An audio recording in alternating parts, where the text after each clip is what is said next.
So welcome everybody.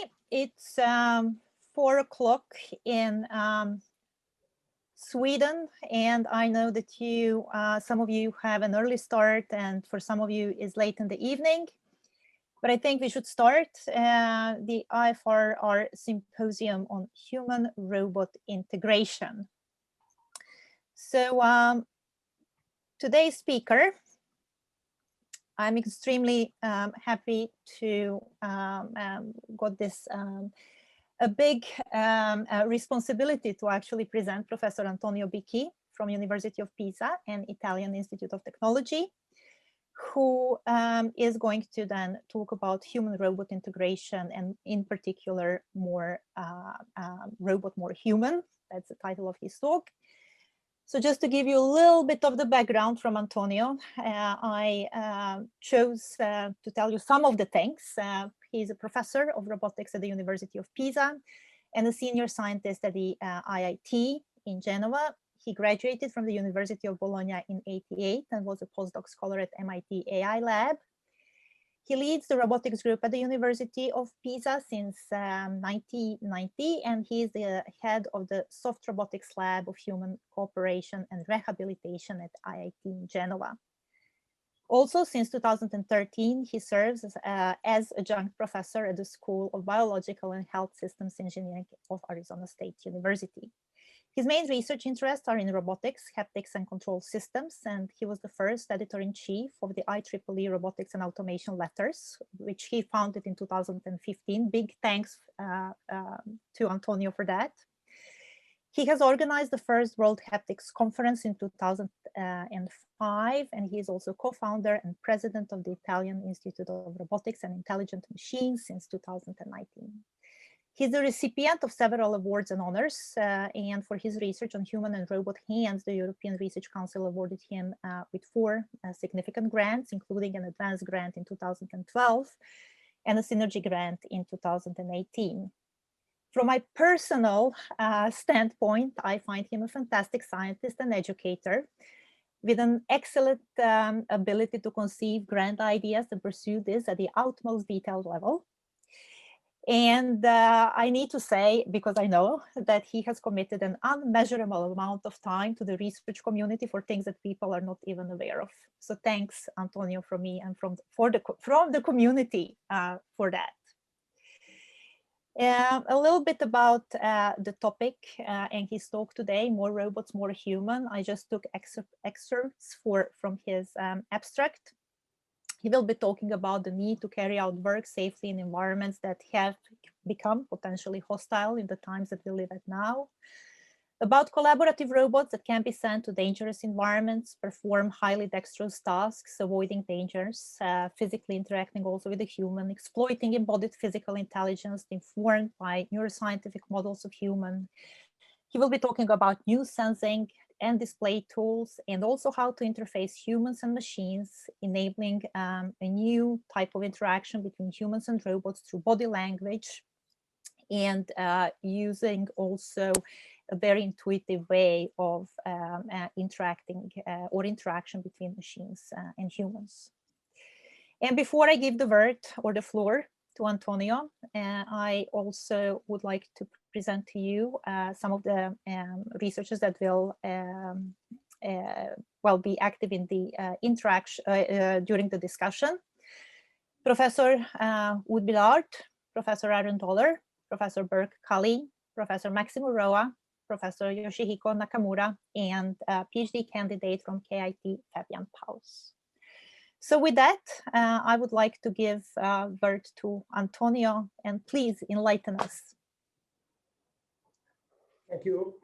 Thank you so much, Dani, for the very kind, almost embarrassing introduction. It's an honor for me to receive such words from you, and also to be here invited to the IFRR Colloquium, which I think is something that we really, the community really owes a lot to IFRR officers, and Osama with his inextinguishable energy and will to serve the community. So let me start with my talk, and I hope the technicalities will work out well. So the talk is about more robots, more human. But as you said, it's really about a human-robot integration. The last year or so has been terrible to all of us.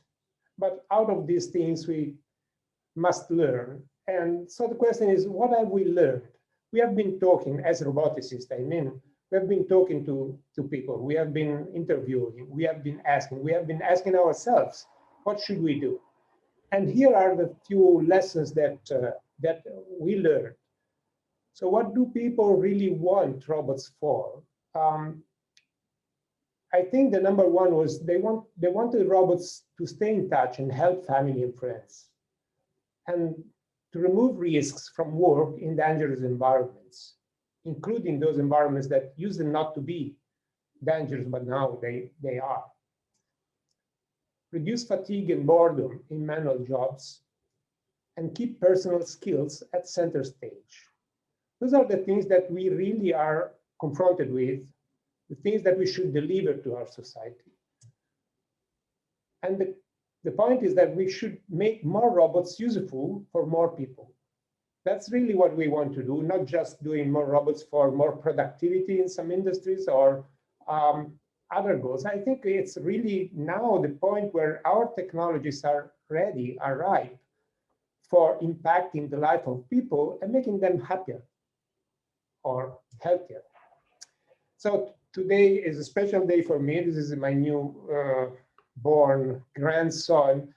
And from him, you know, from looking at kids, you take inspirations that are really concerning what I will be talking about. So first thing that a newborn baby does is grasping.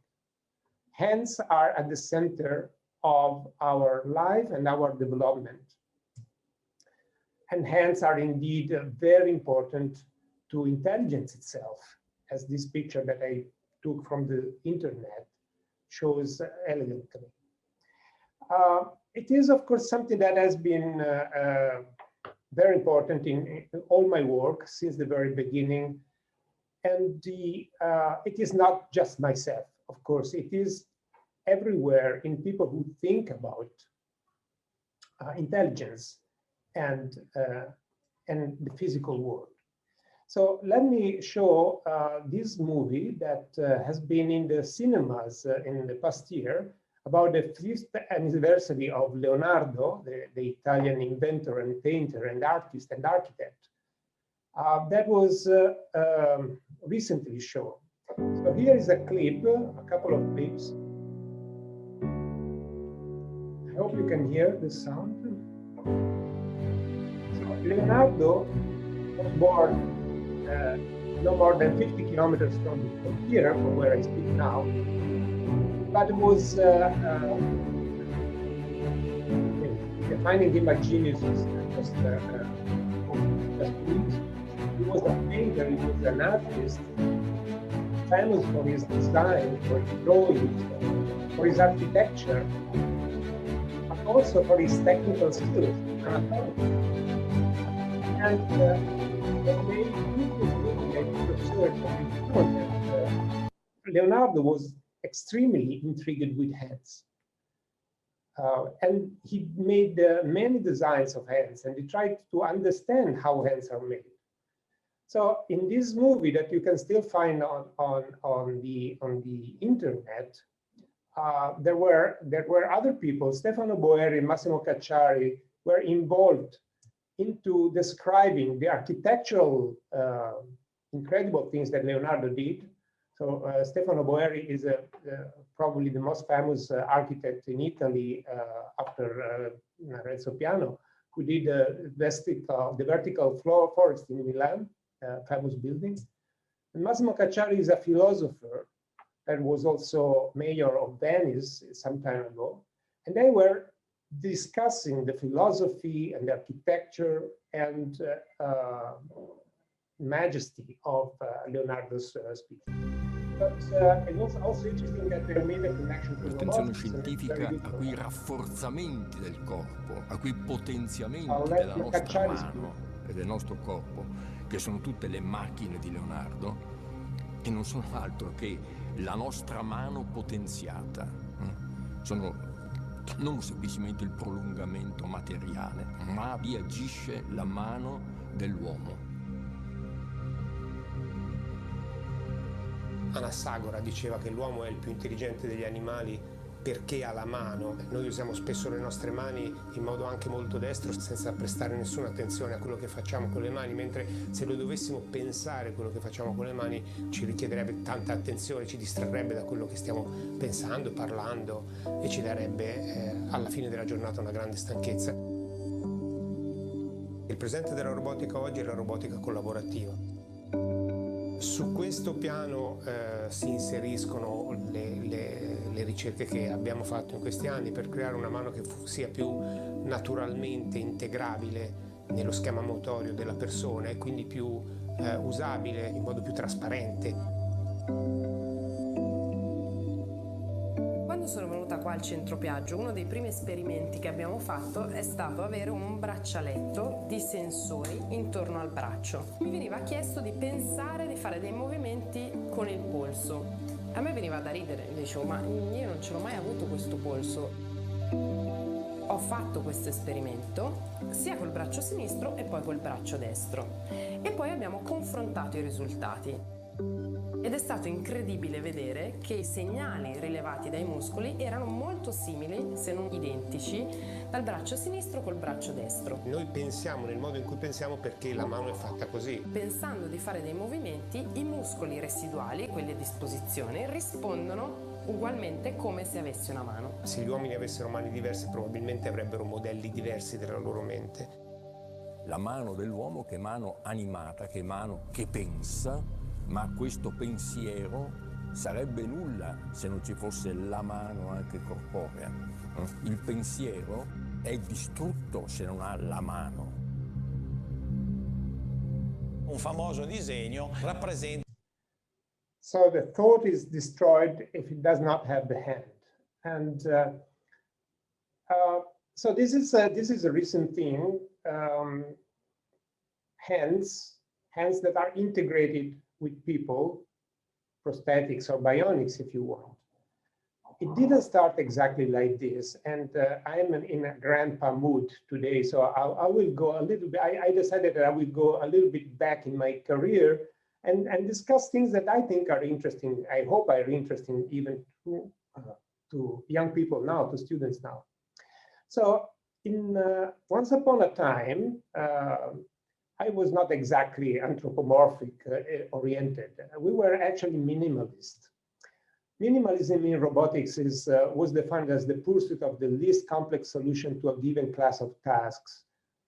Minimal number of actuators or control variables or the simplest set of sensors, possibly at the cost of programming or control complexity. And because it was thought to be a possible avenue to connect robotics research and industrial practice.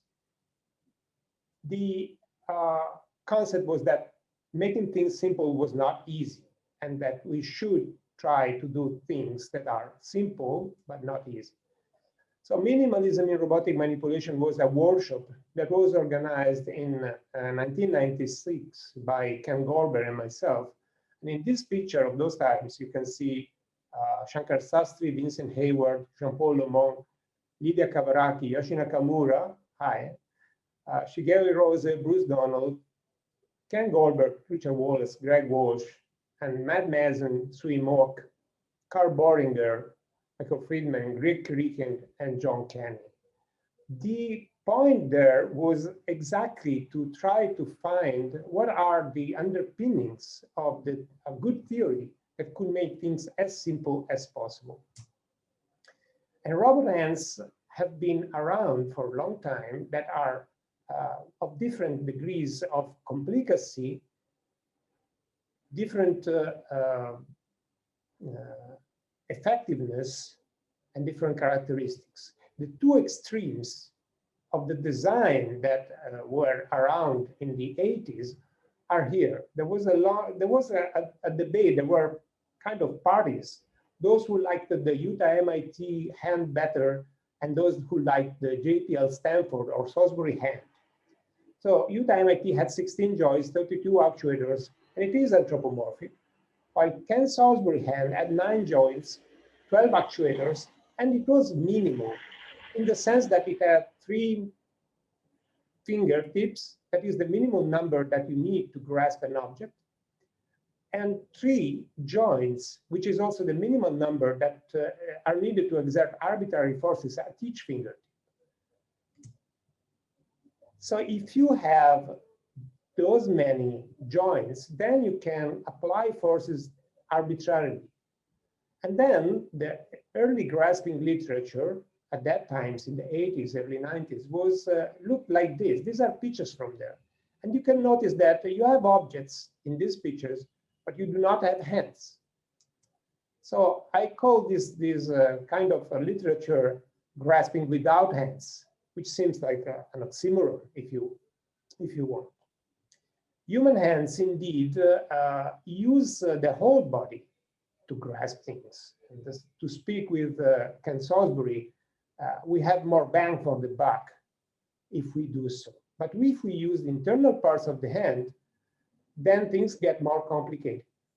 The analysis of grasp includes form and force closure, notoriously.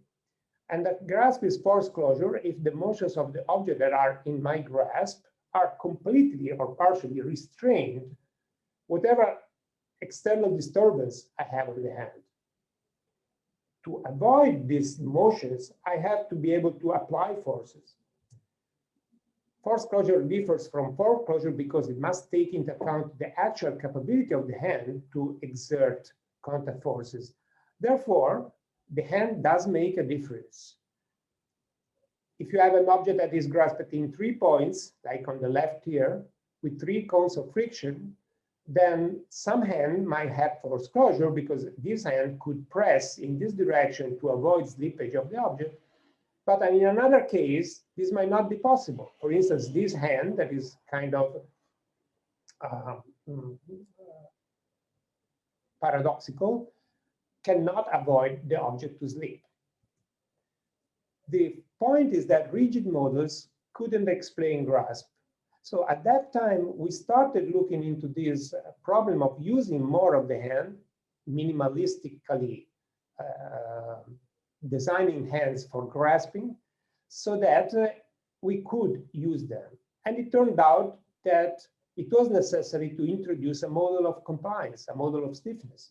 Here is the matrix K that plays a big role into this.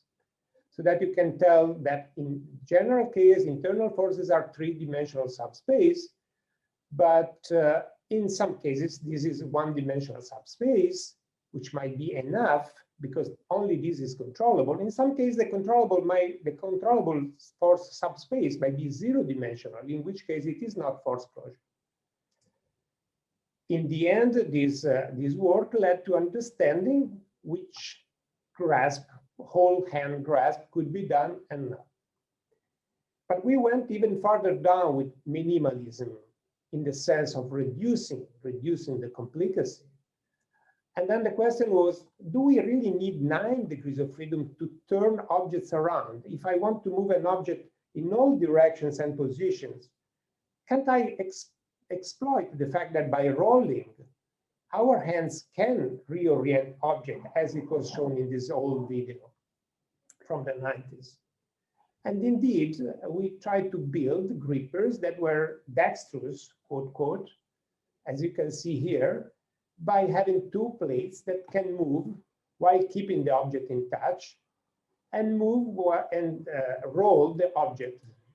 For this cube, for instance, you can see that you can put the cube back to any position that you want, while also turning the faces and showing whichever face you want.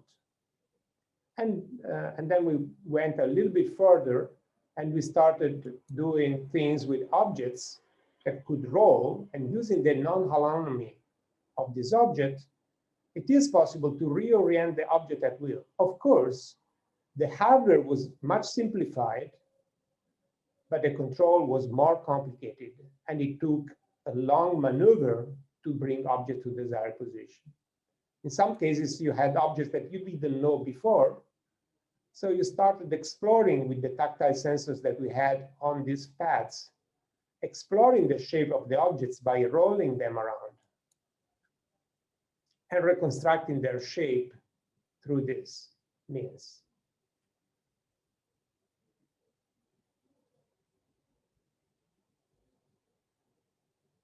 Well, that was fun, that was nice, but in year 2000, I realized that still no robot hands were used in industry, nor in prosthetics. Math is good, I'm definitely all for it, but it was not enough.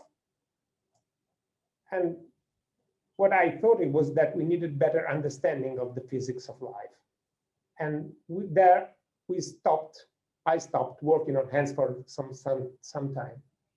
In the next decade, I started looking at soft robotics and variable impedance robots. And that was prompted by an important initiative by Georges Giraud, professor in Laas in France, who launched the whole community, actually attracted the whole community, a large community, into studying the problem of safety and dependability, which was not popular at all at that time. We started following that idea with the project Friends that involved also DLR, KUKA, Rome and Naples and Laas. The idea was that robots, we knew that robots are too rigid to interact with the environment safely. And those are drawings that we had since the 1967. So we always knew that stiff robots are not good for doing useful things in the real world that is not structured completely for their use.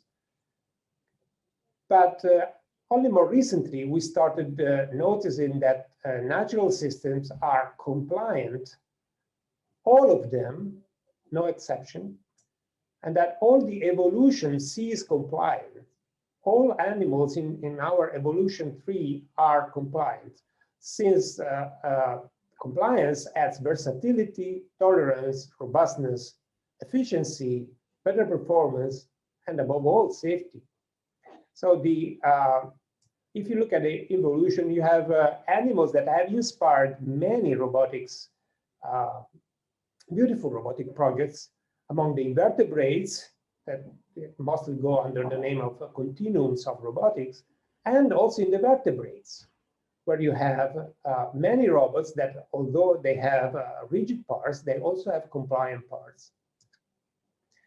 Of course, our own body is soft to some extent, although we have bones, and we have muscles that can change their stiffness and force. And indeed, there are well-known models that establish how the stiffness of muscles combine in the stiffness of a joint. And here you have the stiffness of our elbow joint depending on the deformation or on the flexion. We do change stiffness because we have higher or lower loads. So stiffness in humans changes involuntarily with the load, but also can change voluntarily when we intend to change stiffness and we co-contract muscles to adapt to different tasks. And indeed, it was shown, for instance, by Cavato, Bourdet, and others, that people, humans, can modulate their impedance to resist tasks and disturbances during tasks that are require a specific stiffness to be done. So this led to modulate robotic impedance, and there are mainly two ways of doing that. One is hardware and one is software. Speaking of hardware, for instance, we started developing new actuators that could mimic the human characteristic of torque versus stiffness and have a very similar curve here that you see here. And then by doing the control of to do the control of these devices, we started looking into optimal control. How do we use variable impedance if we have it? First problem was safety, and we called it the safe brachistochrome problem, a problem that was asking, if I have to move a link from A to B, and I can also change the stiffness, how can I go there in minimum time from a position to another position while keeping safety always satisfied, always below a threshold that is acceptable? The solution of this control problem, optimal control problem, showed that the optimal policy is to be soft whenever you're fast and to be stiff whenever you're slow. That was a result that is similar to what you can observe in humans, although it's not easy to measure what humans really do with their stiffness, because it's not easy to measure stiffness while doing a task. But there are other tasks where stiffness and compliance and softness are useful. For instance, if you want to hit a nail, then it's a wrong idea, a bad idea to be stiff with your hammer, with your hand or arm and your hammer. You actually, if you can change stiffness, then you're much better if you use a policy that is you're stiff when you speed up, but you're soft as possible when you slow down. And here is a little video that shows that the optimal policy really pays off, does many, many more turns than always stiff or always soft control.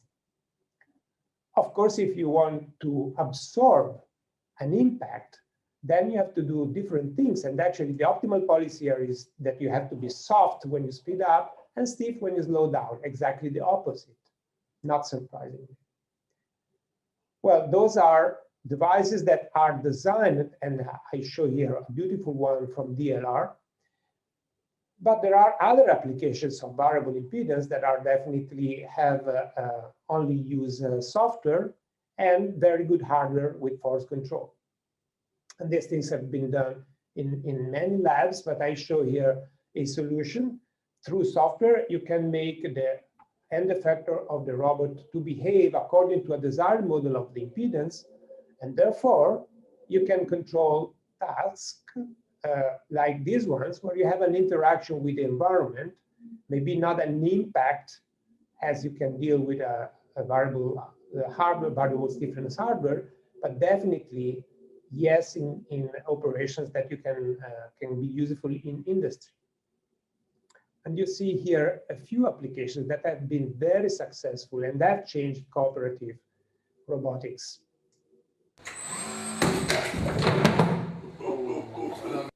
In France, we approached the problem of safety. And in this project, we really focused on quantitative measurements of safety. How can we make robots more safe? And one of the partners was DLR, and Sami Adadin was a student at that time. And here is his famous software, his famous video showing that a well-tuned software method by DeLuca, Al-Mushaffer, Adadin was very effective in reducing the danger. The French project was really important in not just for our career, but I think for the community. Out of that, for instance, in 2018, three of the most influential papers, two of the three most influential papers were out of the French project that really had an impact. And this paper that Sami co-authored with us and the team at DLR also really made an impact in the sense that it went, especially the database that Sami built with his PhD thesis, into standards.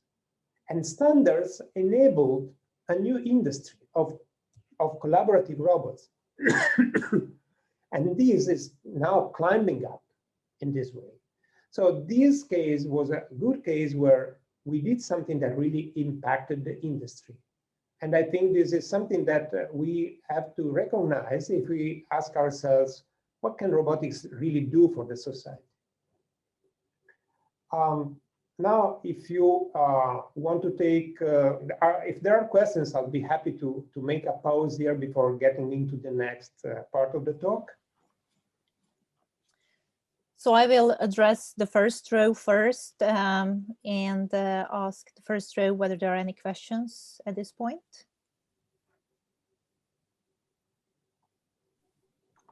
Okay, I have just a short question. So you talked about the force closure in like the beginning of grasping, and then your extensions in the compliance area.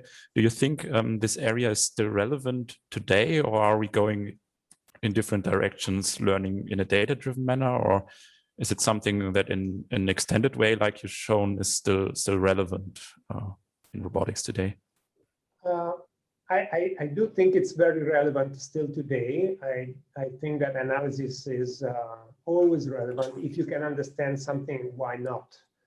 I will also show and come back to these exact equations. So I will give an answer that is rather circumstantiated to this question. Yes. Does anybody else from the first row have a question? I have a quick question. Yeah. So we can achieve compliance in software or in a mechanical way. So under which conditions we would prefer, for example, a software-based compliance, and in which under which conditions mechanical compliance might be more beneficial? Thank you for the question. Mechanical compliance has the unique characteristic of being absolutely ready to receive an impact. So there are no delays. So if you want to be resilient and robust and impact, you need some physical compliance. On the other hand, it implies that you have more hardware. You may need two motors, for instance, for the same joint. That adds weight and that adds complexity to the system. Therefore, it is rather difficult that it pays off.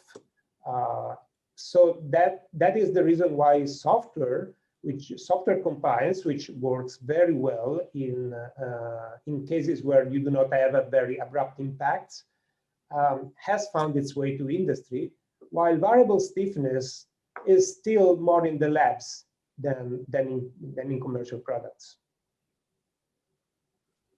Antonio, as you explained about the minimalism approach, I think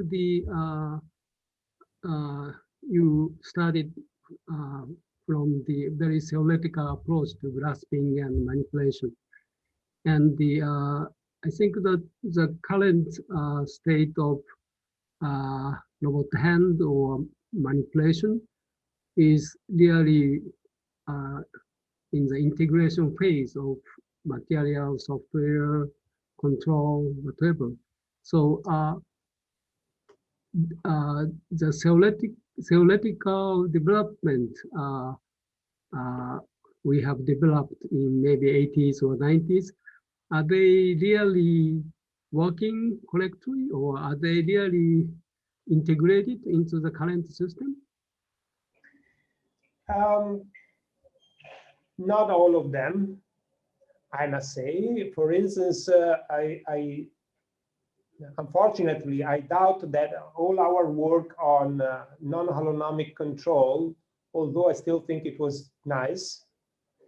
I remember your arm with only 2 motors and 6 degrees of freedom was beautiful. I doubt it has practical applications today, like my rolling hand that I showed.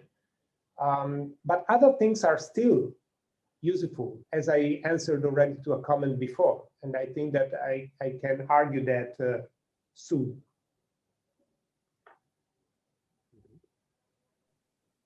Okay, thank you. I hope I answered your question. Antonio, just as a last question, we do have one in the chat.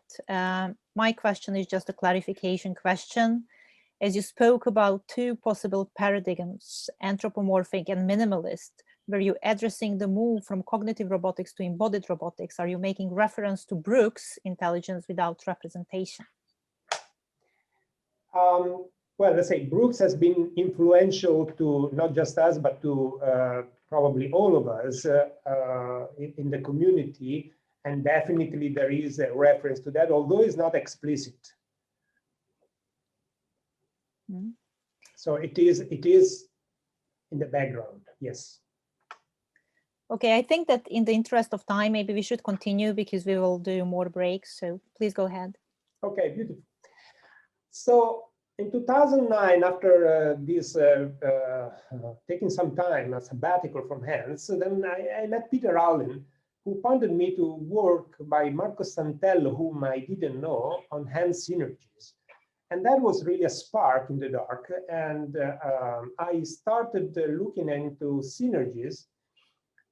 So what Santello did was, Santello and co-workers actually, did a very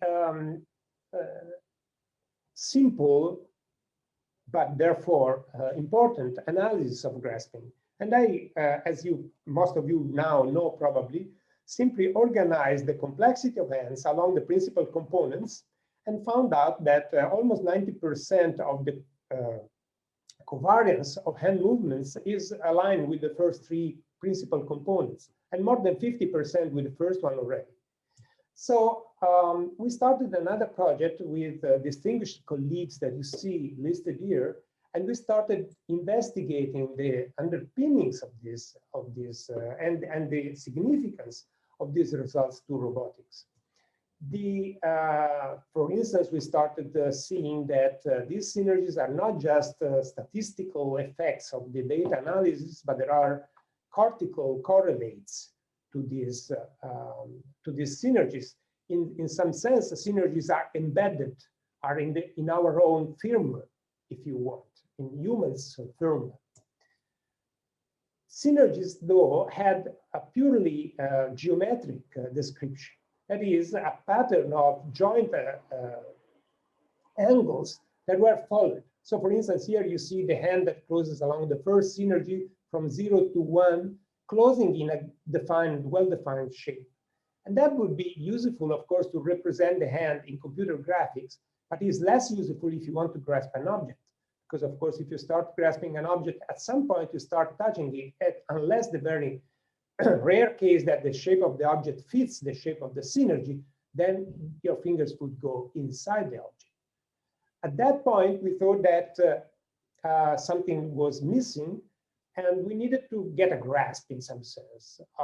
We started looking at how forces are applied and controlled, and how this geometric synergy model of Santello and others could account for grasping force generation. And what is the relationship between grasping forces, postures, and synergies. And here came out the notion that human hands are not rigid. Again, they must be soft. And indeed, the human hands have compliance because of tendons, because of muscles, because of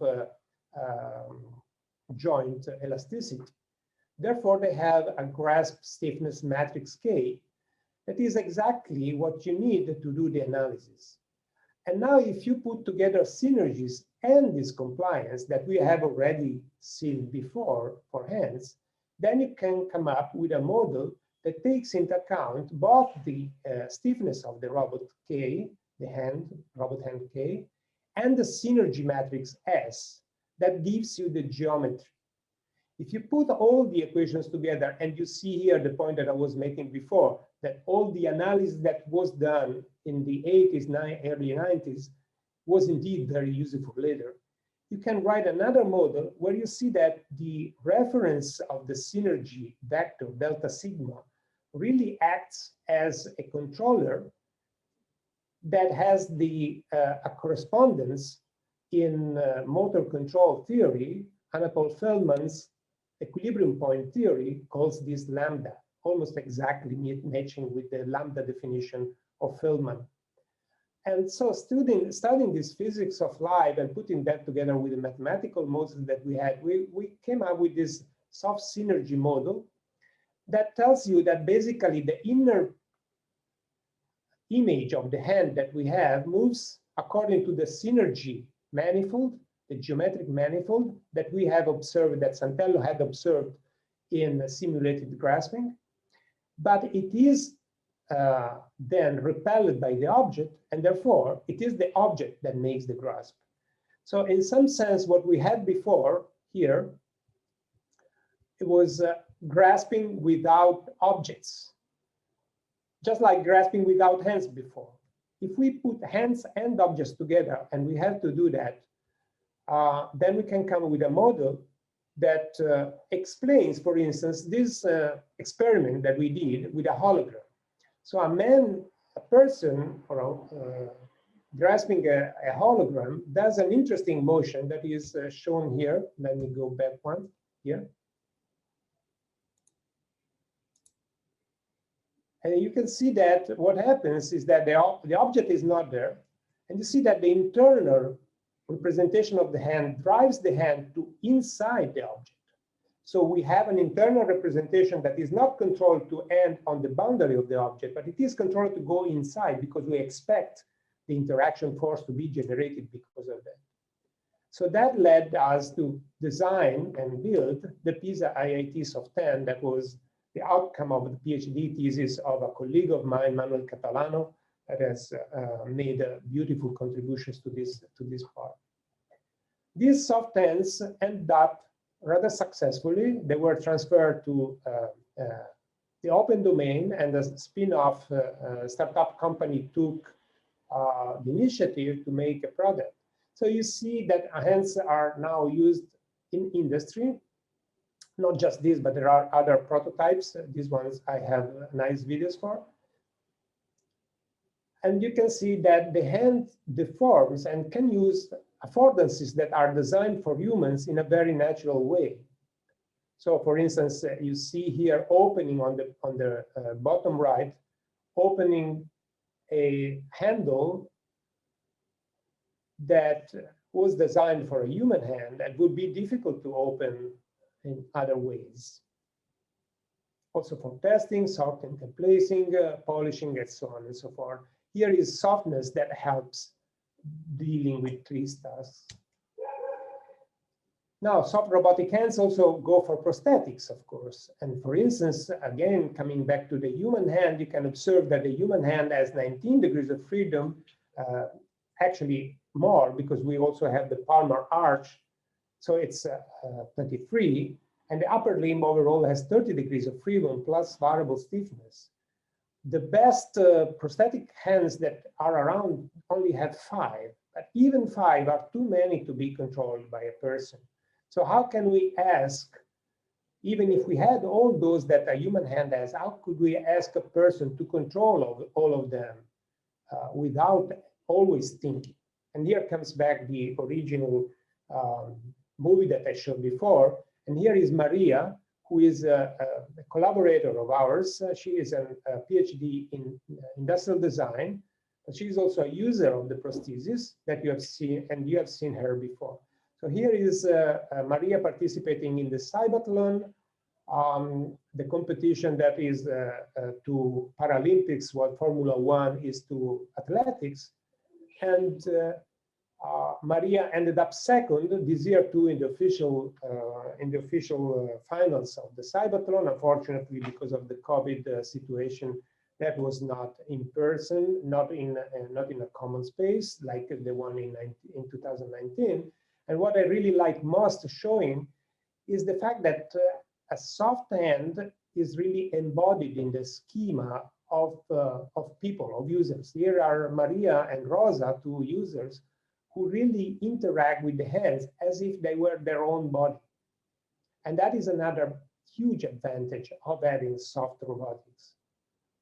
Using a robot hand for massaging a person is not normal if you have a rigid hand, wouldn't work. And also you can see that in offline activities, the hand really uses all the 19 degrees of freedom in ways that are controlled by simply using the first synergy, the inner model of the first synergy by the user. So very naturally, but also very resulting in very anthropomorphic grasp. So here is a point for anthropomorphism. if the user of the hand is a person, or if the hand has to be used in an environment designed for humans, then maybe anthropomorphism was a good idea. If there are more questions or comments before the last part. Yes, we will open also. There are no questions on Slido, so I again go to the first row if you have some questions. I would have a question, Antonio, if I may. So very interesting talk, and I really like the fact that you found simplicity also to work, especially for these synergies. In the video that you just showed, some of the amputees really use the prosthetic hand as the left hand. In other words, as a support primarily. And as you know, the dexterity that we find in humans is developed by fighting synergy, by actually generating individual control of each of the fingers. So how do you see the leap in between? It's really wonderful to have simple design for prosthesis, and I think it really adds up to what was existing before. But how could we then combine this also with a design that could allow people, if they wanted to use their hands in most dexterous manner, to control individually each of the fingers, and not just in position, but also, of course, in force and in compliance? Yeah, this is an excellent point. We started looking into this. I didn't have time I do not have time to show all of this, but I can do that offline. Especially motivated by bimanual amputees. People that still have one hand tend to use the hand as a dominant hand, the residual hand as a dominant hand. And there are no ways that they do not use the prosthesis as a left hand, as you say, as a non-dominant hand. It's very difficult to, even, most of them tend not to use the prosthetic hands and only use aesthetic hands, for instance. But for bimanual amputees, then of course they have to rely on the technology more. So we have now several patients with bimanual amputations, and with them we really see the advantage of using more degrees of freedom.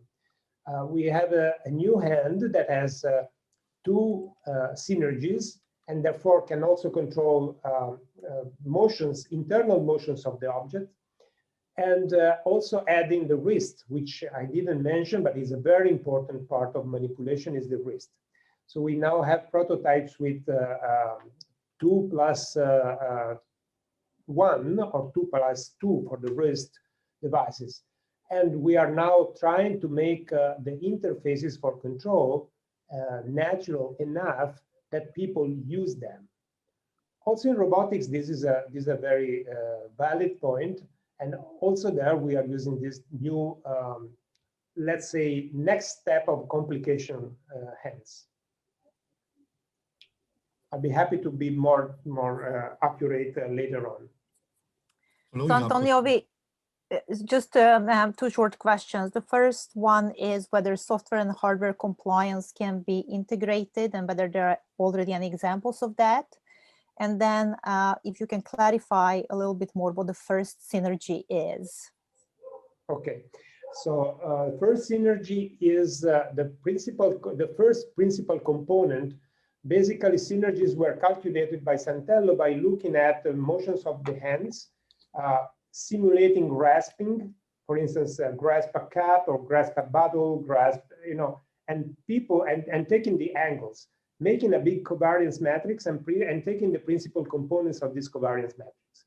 The first principal component already explained roughly 50% of the covariance. That means that the singular value is 0.5 or something. And that means the first singular the first synergy. Other question is, can we integrate soft and hard variable stiffness? Yes, definitely. If you have a harder variable stiffness, you still need software control for making the overall impedance of the arm that you need for a given task. And that is definitely something that is very important. I think I can make a reference to this question later on with a slide. Excellent. Was there an additional question from the first row? Yes. I just had sorry, I had a quick question. Antonio, you just alluded to it the last with what Dani asked, but the PCA-based synergies, the second and third and successive ones are generally only useful in combination with the first synergy. Yeah. How do you handle this in terms of both mechanical design as well as control? Yeah, of course, this is a good point, but indeed, having the second synergy as you should not switch. You should have a linear combination of the two synergies, and that is the difficult part. But our new design, yes, you can do designs where you use linear combination, any linear combination of the two first synergies. You have to combine them. Yeah, it's not trivial to make them that in hardware, and it takes a little software, so it's really firmware and hardware, but it does work. Antonio? But it's a very good point. When we mean two synergies, we mean a linear subspace of two principal component vectors. It's already. Maximo? Can you comment also, Antonio, a little bit in the direction of what is missing for taking these multi-finger hands to real industrial applications? Is it? Sorry, I'm not sure I understood. Can you speak out up a little bit? Sorry, seems that I'm too low on sound. What do you think that is missing in terms of transferring multi-finger hand research to industrial applications?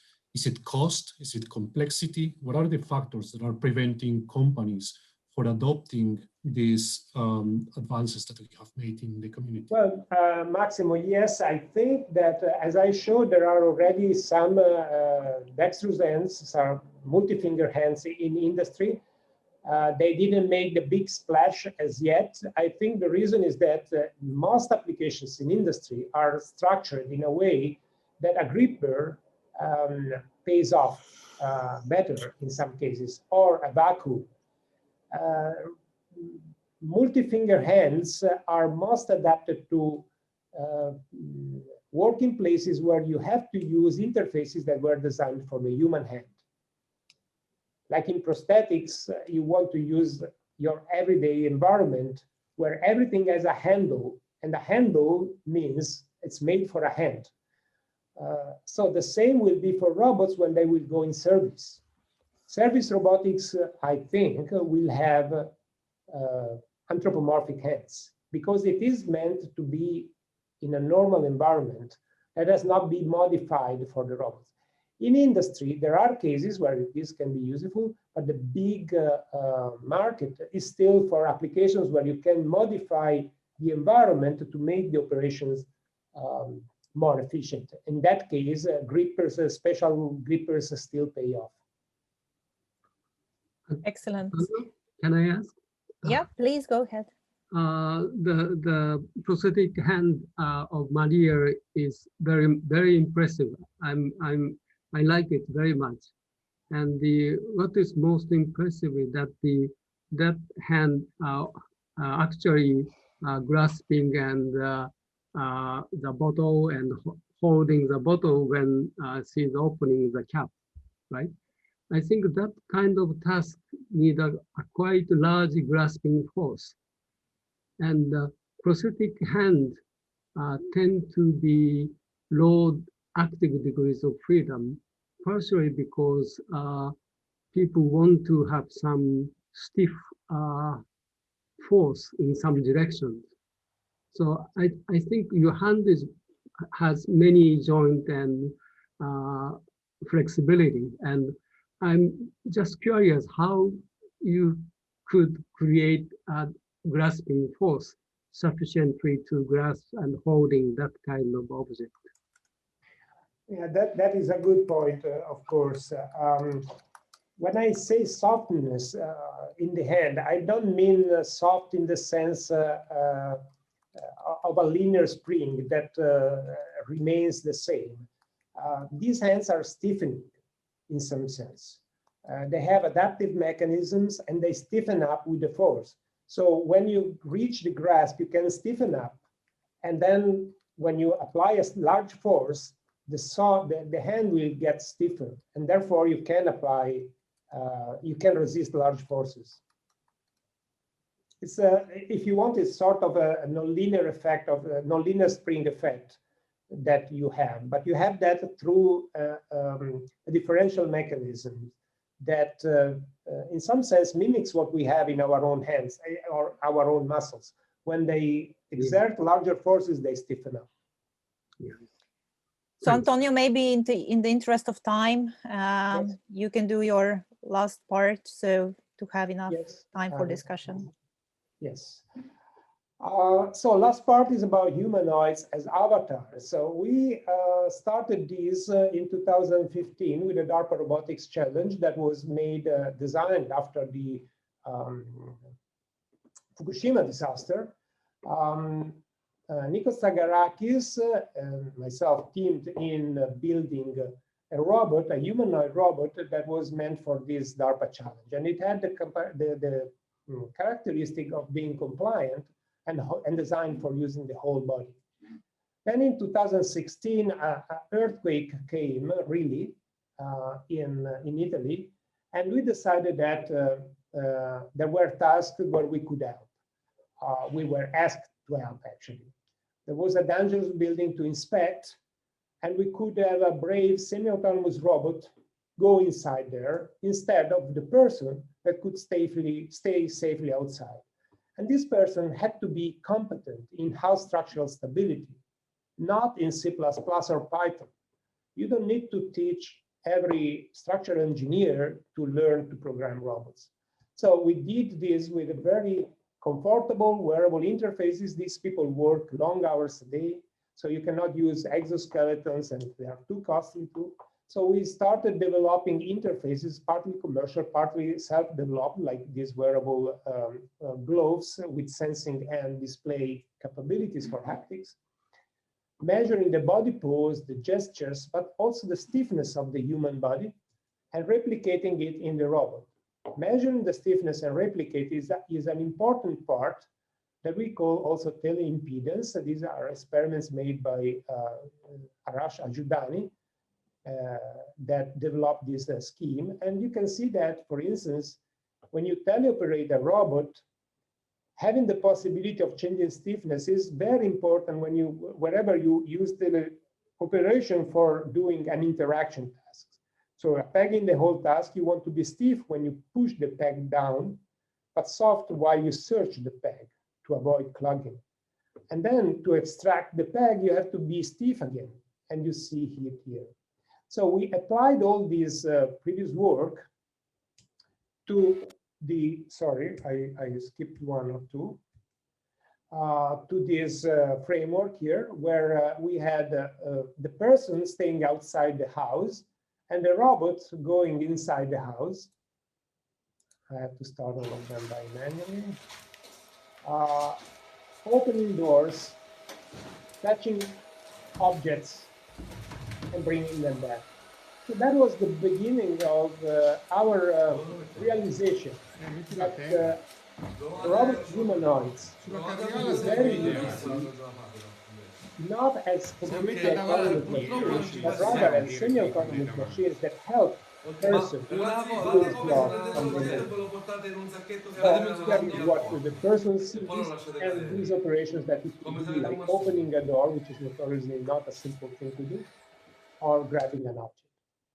So we started after that, we started implementing more and more of this idea of avatars or teleoperation, including only sensors and actuators on the operator that are wearable.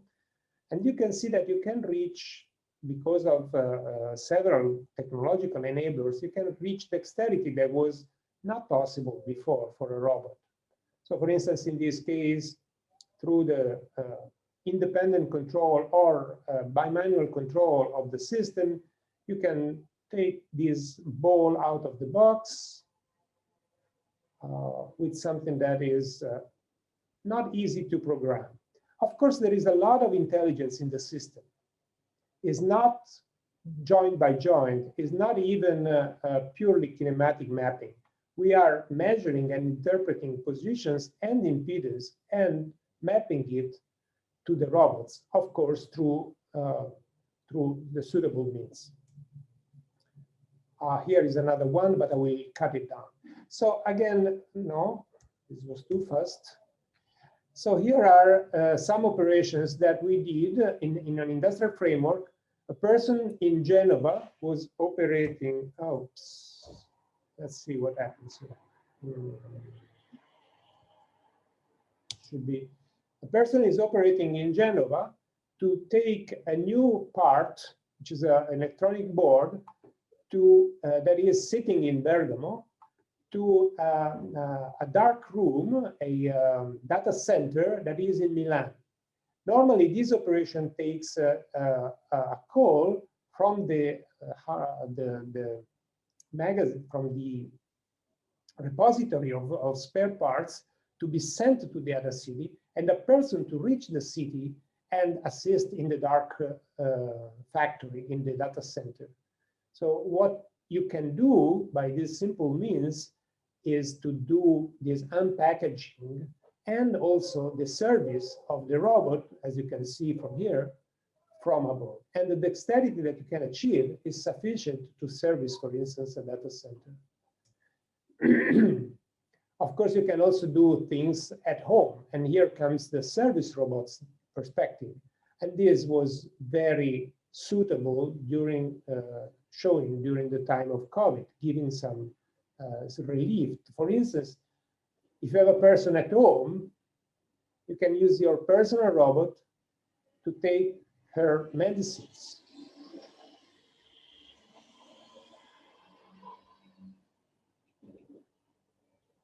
And this is your little assistant. You need not to program it completely beforehand, because it's basically usable from anybody wearing simple devices from here, not knowing any programming, using it from abroad, making it very useful, also giving it a sort of telepresence, even soft touch to the person that is appreciated, opening the door to the postman, tending to the pets, helping the people in the house. So we really think that this is important. Now, coming to intelligence, what level of intelligence do we need to have in the person and what in the robot? Can we put together natural and artificial intelligence? In this task, we are doing something that we wouldn't like to do too many times, putting things back in order. And you don't really need to do it more than once. Once you have shown the robot that this tapes goes to this place, the robot can do it himself. Of course, you can change those positions, initial positions, and still do the same task. As you can see from this little snippet, the person can rest. Now, if you add new objects, of course, there is again the need for the natural intelligence to tell the robot where to go. As you can see, this person need not know any programming of the robot, does not even know what forward or backward kinematics is. It just needs to show what the skill is to be done. Of course, this is, this builds on top of many other pieces of research, not just hands, not just control, not just softness, but also teaching by demonstration, things that Ode has been doing, for instance, for a long time. But building on top of that, it's easy, relatively easy to use the newest AI technology to put that together, align the perceptual and the action, and demonstrating posture and impedance, and achieving the goals. So there are things that you can do also easily this way.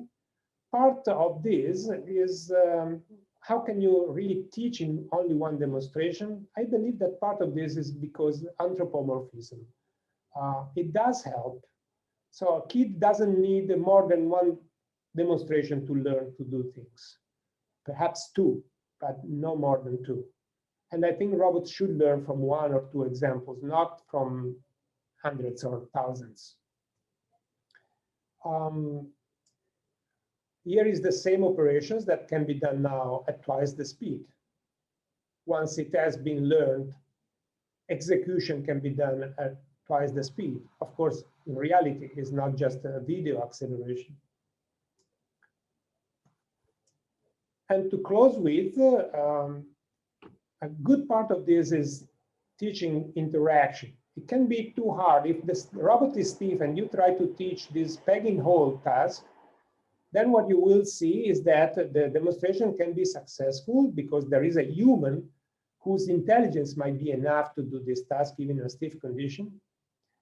But then the autonomous execution of the same program fails because there are too large interaction forces, as you can see from here. If the robot, on the other hand, is too soft, always soft, then again, the person can successfully demonstrate because of the motor intelligence of the person, of the operator. But when you execute it on the robot, it will fail just because in this case, the tracking errors are too much. So this shows that it is important to teach and learn interaction tasks that you also teach and learn impedance. And you can do this by using this idea of teleimpedance and correlating it with the same steps of learning by demonstration that we have implemented. So here is how you use variable impedance. The person changes its impedance, the robot changes its impedance during the task, and this pattern is correlated to the different phases, so that when it executes again, it knows when to be soft and when it needs to be stiff. And therefore, the execution, autonomous execution, is now successful. And the stiffness does change during the task, as you can see here. So in conclusions, I think more human robots will help more people to stay in touch and help family and friends, to remove risk from work in dangerous environments, to reduce fatigue and boredom in manual jobs, and to keep personal skills at the center of the work. And these are some of the answers that we tried to give and we started to give, but of course there is a long way to go from here. And I believe the future, the name is human-robot integration, more than human-robot interaction. That has been our keyword for long years now. Very important advancements have been made, and the next is human-robot integration. With this, I would like to thank you for the attention. Here is Maria playing without knowing, playing with the prosthesis as a toy. It's really fulfilling for us who did the work. And of course, everything I showed comes from the work of many, many colleagues and friends and former students, now colleagues, and too many to be mentioned. Also from the institutions, IIT and University of Pisa, who have supported all our work, ERC notably, and all the European projects that we have. I'll be happy to take any more questions if there are. Thank you very much. Thank you so much, Antonio, for a fantastic talk and an excellent survey also of the field. You sometimes think you know all until we hear you speaking. So thank you so much for that.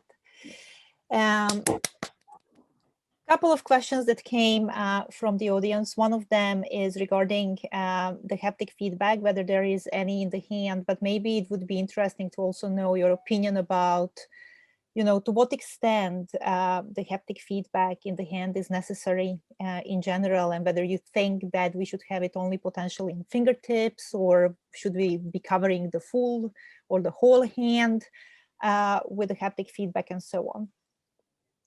Okay. Haptic feedback is unfortunately is a victim of the time limitation, because I think it's very important.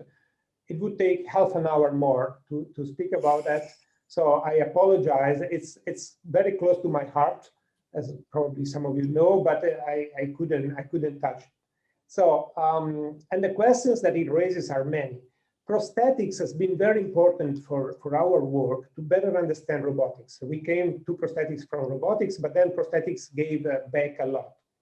So if you look at how people with the prostheses use feedback, first of all, they have some natural feedback because vibrations on the prosthesis transfer to their stump through the rigid part that joints. Aside from that, if they see the hand, they don't really ask for a lot of feedback. That is something that we have learned. Vision is very powerful in capturing even nuances of the contact. When they don't see the hand, like if it is under the table, then feedback becomes important. I think this becomes very important to me. What kind of feedback is important? Fingertips, yes, for vibrations. Although vibrations still transmit through the stump, so a little bit less because of that. Second, grasp force. Not necessarily the distribution among the fingers. The most significant bit is overall grasp force. Third, of course, the temperature and other features would be important in some specific cases where you might have a burning object, for instance. What do you bring back to robotics is that if you have good vision that look at hands, that is very useful. Of course, he would love to have very nice tactile sensors, but probably there are limits on the investment that if you have a budget, that you should make on extremely refined tactile sensors, because there is much you can do already with vibrational IMUs, force sensors. And of course, I would love to have one of those beautiful sensors that are around, because they give you, as a researcher, a lot of possibilities to do the finest things in hands. Mm-hmm. Thank you. Another question was whether the teleoperation part implements a minimalist or anthropomorphic approach. I'm sorry, the question is? So this is how it's stated. Maybe it's a bit difficult to understand. Does teleoperation require a minimalist or an anthropomorphic approach in real-world scenarios? Okay. I don't think it requires an anthropomorphic approach. It's there are many examples of people that are teleoperating cranes or teleoperating excavators. So our brain is wonderful in have wonderful plasticity. So we can map ourselves in whatever shape. So I don't think that that we need that, because we are good at morphing. But maybe having 2 end effectors is better than having 3, because that would make it a little bit less easy, less intuitive. And to some extent, I think that having a mirror image of your own body that points, I mean, hands might not have to be exactly like yours, but they have to be 2 handish things, because that mirrors you. And I think that teaching by learning will be, teaching by demonstration will be easier for you if there is some anthropomorphism, some mapping at least. But I don't have clear-cut results or ideas on this, so it's my feeling. Another question from Ken Salisbury. Do you expect machine learning techniques to be able to discover useful stiffness variations? Good to hear from you, Ken. You always ask difficult questions to me.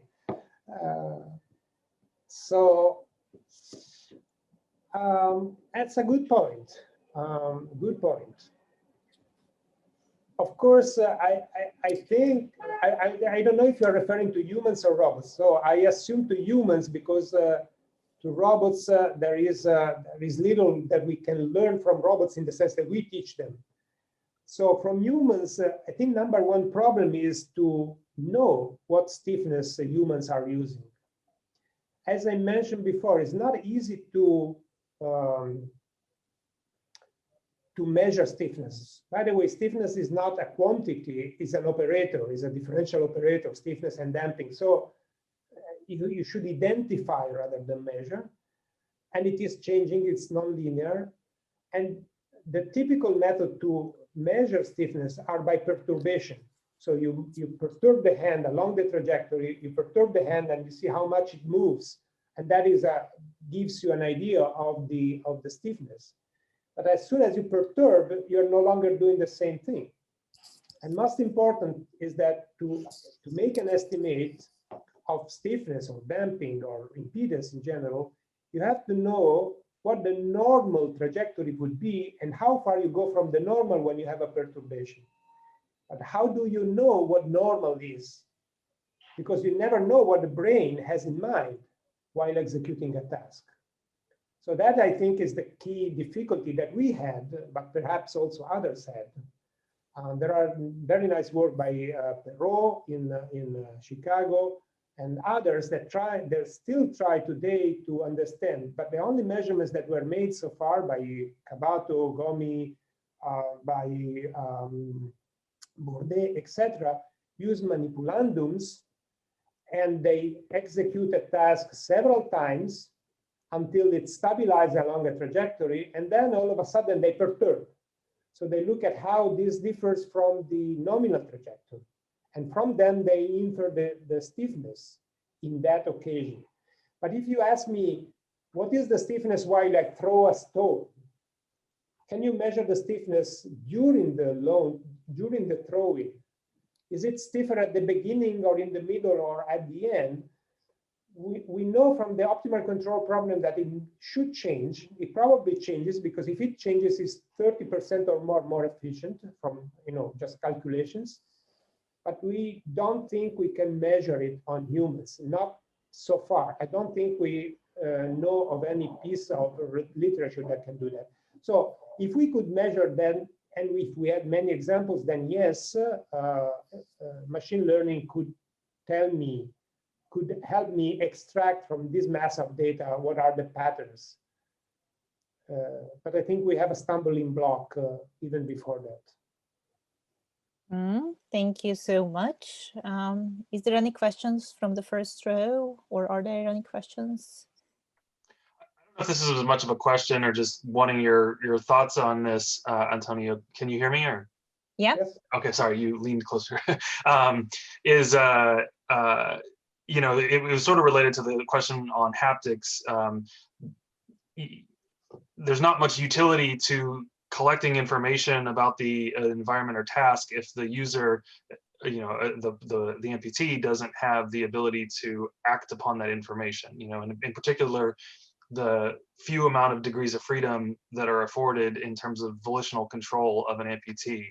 The clinical state of the art, I believe, is still like 1 or maybe 2, if you're lucky, independent degrees of freedom through myoelectric sensing and so forth. Do you have thoughts or comments along those lines? Yes, you're right. There are ways of getting more than 1 or 2.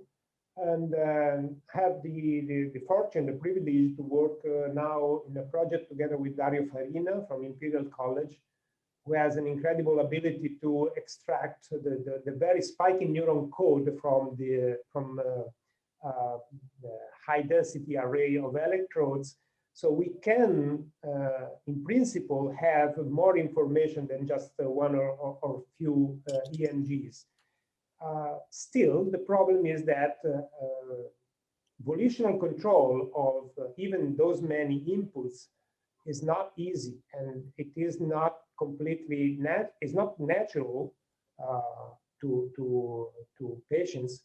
Therefore, we are really trying hard to make use of these many more inputs. So I agree with you that to some extent tactile feedback could be could be, I mean, too rich tactile feedback could be an overshoot because we don't have then the ability to control as many degrees of freedom. But it is true that in some cases, for instance, avoiding the slippage of an object or simply grasping objects with a proper force is a useful feedback, and we are trying to implement those first significant bits of tactile information into the prosthesis now, because it can make a difference in some cases. Thank you. There is a question that is maybe a question to the whole panel here, and this is regarding what are the current achievements in the area of robotics that can be considered as special, and what are basically the technologies that we will need most? What is making this time special in robotics? Should I take it for me, or is yeah, it? Absolutely. Please start. So the enablers, I think there are quite a few. Of course, the computational, the compute power is one. We can do things that we couldn't do before. Needless to say. The second, I think, is soft robotics. Realization of how softness is allows you to adapt to the world.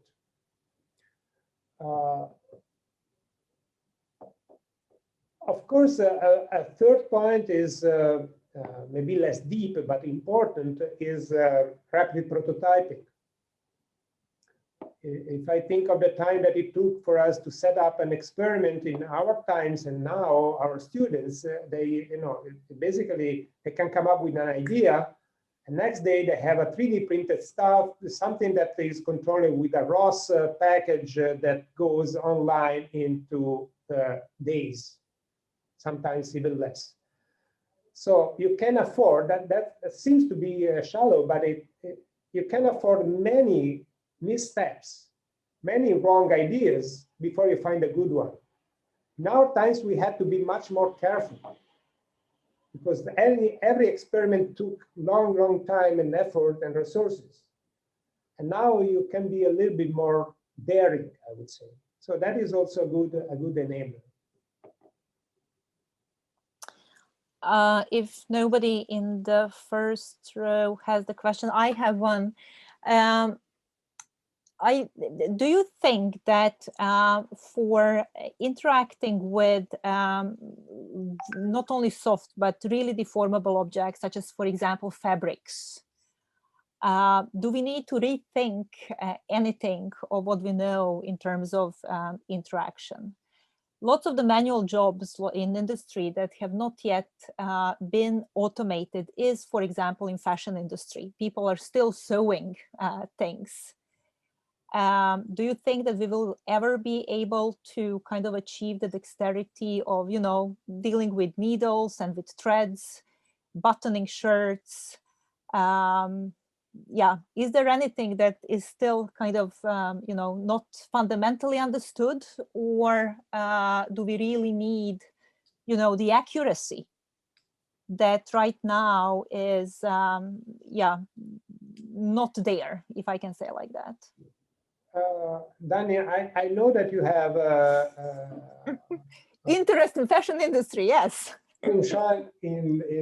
Towards fashion industry, and I do myself in the sense that my mother was an artisan in the same field, so I grew up seeing hands sewing and making beautiful dresses. So we shared this interest. And I must say that this is a very good example that you took, because that is, yes, there is dexterity, and I think you can do that. Of course, we have sewing machines, right, since long time. There is some of these, and we can do this, but there is art in there. And I think that not just because of the the fashion designer art that makes there is art even in the building. of the garment, as you know. And there is art in the way you do a, you know, the fine details.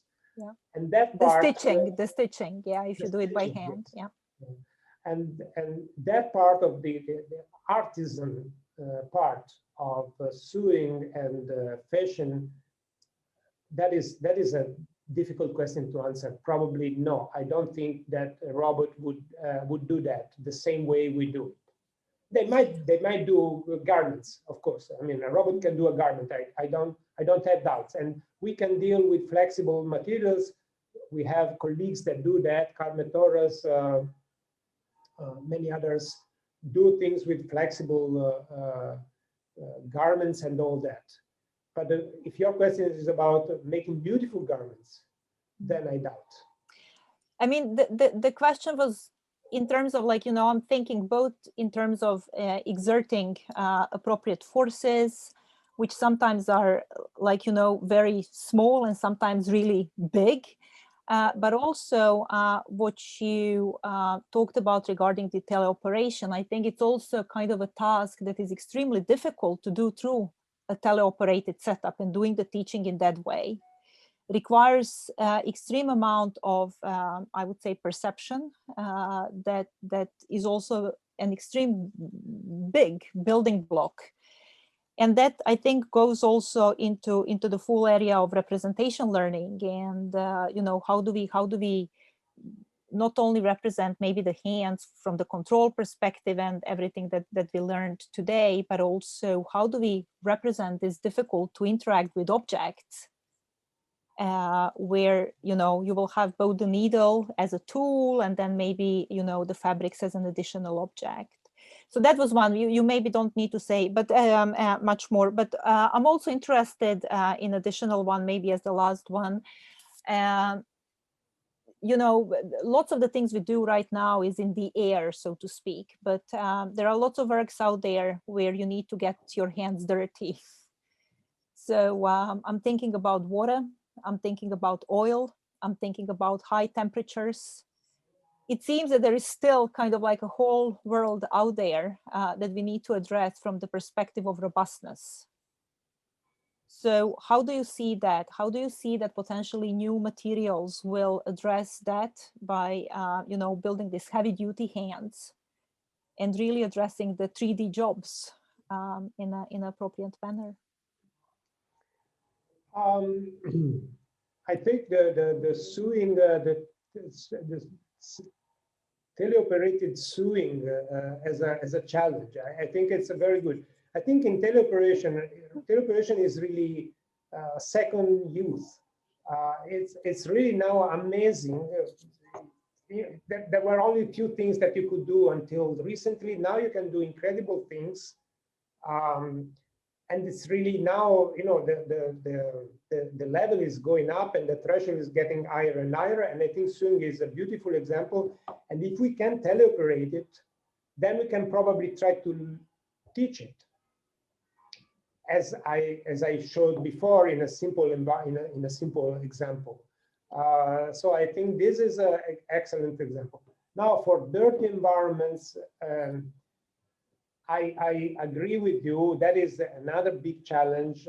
Of course, sustainability will ask us to get our hands dirty. We have a huge problem with trash, with recycling. We have a huge problem with nuclear plants that are being dismissed. I was shocked by the size of the problem they have in the UK, for instance, with all the Sellafield, the commissioning problem is like, I think, billions and billions per year for the next 100 years that they have planned to tackle that problem. And robots are the technology to do that, especially, for instance, in places where you don't want a person to be. So that is, sustainability is going to be probably our biggest challenge and our biggest application in the next future. So now we are in our 90 minutes, so I think we will need to end up here.